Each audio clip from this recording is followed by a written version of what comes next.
அனைவருக்கும் வணக்கம். மார்ச் 6ஆம் தேதி, அதாவது 6/3/2026 அன்று சனிப்பெயர்ச்சி நடைபெறுகிறது. சனி பகவான் கும்பராசியிலிருந்து மீன ராசிக்கு செல்கிறார். அதற்கு மேஷ ராசிக்கு என்னென்ன பலன்கள் நடைபெறும் என்று பார்க்கலாம். உங்கள் ராசிக்கு 11ஆம் இடத்தில் சஞ்சரித்து வந்த சனி பகவான் மார்ச் 6ஆம் தேதி அன்று 12ஆம் இடமான விரயஸ்தானத்திற்கு பயிற்சியாகிறார். இதனால் உங்களுக்கு 7.5 சனி தொடங்குகிறது.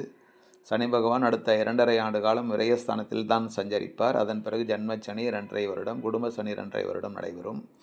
உங்கள் ராசிக்கு லாபாதிபதியாக சனி இருப்பதாலும், அவர் நவகிரகத்தில் சுபகிரகம் என்று சொல்லப்படும் குருவின் வீட்டில் சஞ்சரிக்கப் போவதாலும் மனக்கவலையோ பணக்கவலையோ ஏற்படாது.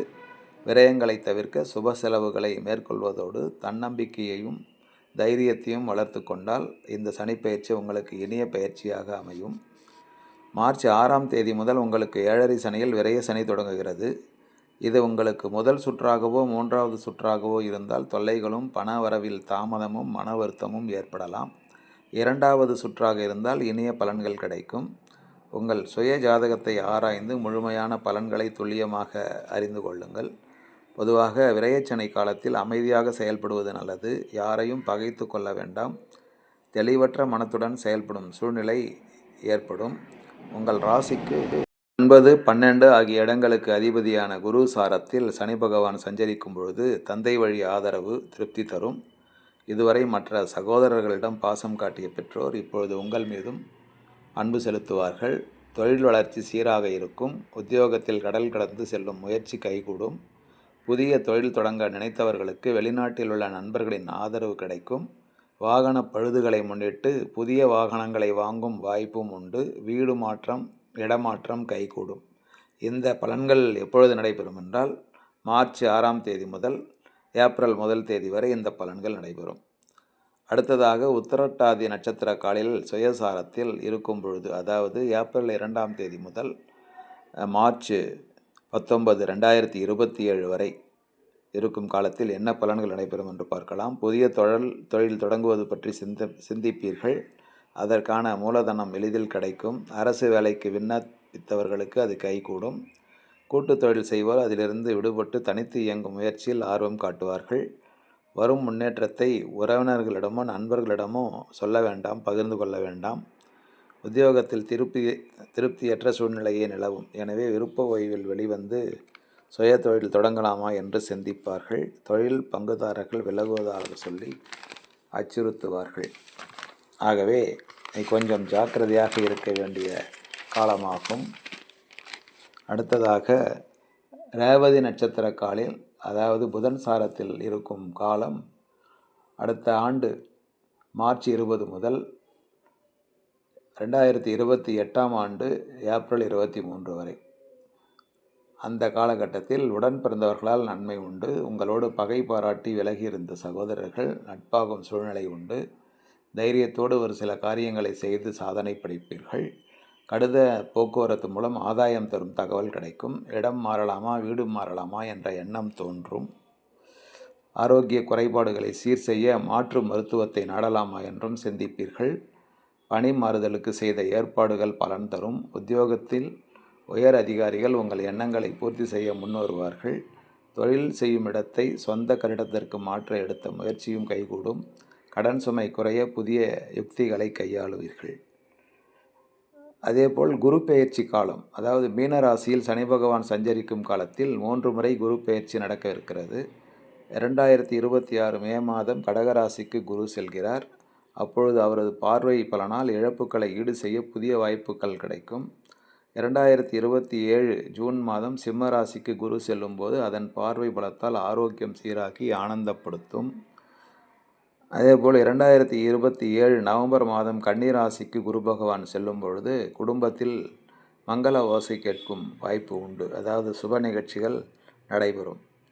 ராகு கேது பெயர்ச்சி காலம், அதாவது 13/11/2026 அன்று மகர ராசிக்கு ராகுவும் கடக ராசிக்கு கேதுவும் பெயர்ச்சியாகிறார்கள்.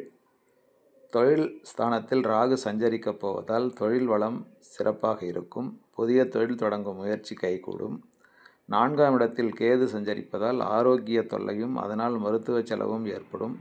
எந்த ஒரு காரியத்தையும் போராடித்தான் முடிக்க வேண்டியது இருக்கும். இதற்காக பரிகாரம் என்று பார்த்தால் சனிக்கிழமை தோறும் சனி கவசம் பாடி சனி பகவானை வழிபடுங்கள். சனிக்கிழமைகளில் அருகிலுள்ள கோயிலுள்ள நவகிரகத்திற்கு சென்று அகல் விளக்கில் நல்லெண்ணெய் ஊற்றி அதில் சிறிது எல்லை ஒரு கருப்பு துணியிலே முடிந்து அந்த முடிச்சை நல்லெண்ணெயிலே முக்கி மேற்கு நோக்கி விளக்கேற்றி விட்டு வாருங்கள். குறைந்தபட்சம் 8 விளக்குகள் ஏற்றுவது மிகவும் பலன் தரும். 8, 16, 8 மடங்குகளில் ஏற்றுவது நல்லது. மேற்கு சனி பகவானின் திசை, 8 சனி பகவானுக்குரிய எண்ணாகும். ஆகவே இந்த பரிகாரம் செய்வது நல்லது. உங்களால் முடியும் பொழுது திருநள்ளாறு சென்று அங்கே நல தீர்த்தத்தில் நீராடி அந்த துணிகளை எல்லாம் அங்கேயே போட்டுவிட்டு அதன் பிறகு விநாயகருக்கு அங்கே இருக்கும் விநாயகருக்கு சிதறு தேங்காயை உடைத்து அதன் பிறகு உள்ளே கோயிலுக்கு சென்று தர்ப ஆரண்யேஸ்வரையும் அங்கே அமைந்திருக்கும் சனி பகவானையும் வழிபட்டு அதன் பிறகு அங்கே வைக்கப்பட்டுள்ள விளக்கு ஏற்றும் இடத்தில் 8 அல்லது 16, 24 அப்படி விளக்குகளை ஏற்றி வைத்து அங்கே இருக்கும் ஏழைகளுக்கு கருப்பு வேட்டி, கருப்பு டவல் வாங்கி கொடுத்து உணவு பொட்டலங்களும் 8, 16, 24, 32 என்ற எண்ணிக்கையில் வாங்கி கொடுப்பது சிறந்த பரிகாரமாக இருக்கும். திருநள்ளாற்றில் இரவு தங்குவது அவ்வளவு உசிதமல்ல. ஆகவே காலையில் சென்று மாலையில் அங்கிருந்து திரும்பி வந்து காரைக்கால் அல்லது அருகிலுள்ள கும்பகோணம், மயிலாடுதுறையில் தங்கலாம். பெண்களுக்கான பலன்கள் என்று பார்த்தால் இந்த சனிப்பெயர்ச்சியின் விளைவாக இனிய பலன்கள் ஏராளம் நடைபெறும். குடும்பத்தில் குதூகலம் அதிகரிக்கும். கணவன் மனைவிக்குள் இருந்த கருத்து வேறுபாடு அகலும். வருமானம் திருப்திகரமாக இருக்கும். கொடுக்கல் வாங்கல்களை ஒழுங்கு செய்து கொள்ள வழி பிறக்கும். தாய் வழி ஆதரவு திருப்தி தரும். இல்லத்தில் சுபகாரிய பேச்சுக்கள் நல்ல முடிவிற்கு வரும். சுயஜாதக அடிப்படையில் தெய்வ வழிபாடுகளை மேற்கொண்டால் வந்த துயரங்கள் வாசலோடு நிற்கும். சனியின் வக்கர காலத்தில் தொழில் வளர்ச்சியில் குறுக்கீடு தோன்றும். யாரையும் நம்பி எந்த பொறுப்பையும் ஒப்படைக்க வேண்டாம். வீண் பழிகள் வந்து சேரக்கூடிய நேரம் இது என்பதால் கவனமாக செயல்படுங்கள். தன்னம்பிக்கையோடு தெய்வ நம்பிக்கையும் இருந்தால் தடைகளை முறியடிக்க முடியும். அதேபோல் குருவின் வக்கர காலத்தில் பெற்றோர் வழி பிரச்சனை ஏற்படலாம். குடும்ப ஒற்றுமை குறையும். உத்தியோகத்தில் உழைப்பிற்கேற்ற பலன் கிடைக்காது. அலைச்சலுக்கேற்ற ஆதாயம் கிடைக்காத இந்த நேரத்தில் ஆரோக்கியத்திலும் கவனம் தேவை. மொத்தமாக கூட்டி கழித்து பார்க்கும் பொழுது மேஷ ராசிக்கு இந்த சனிப்பெயர்ச்சியால் 50% பலன்கள் நற்பலன்களும் 50% பிரச்சனைகளும் இருக்கும். ஆகவே அதற்கேற்றவாறு நீங்கள் நடந்து இந்த காலத்தை கடக்க வேண்டும். நன்றி, வணக்கம்.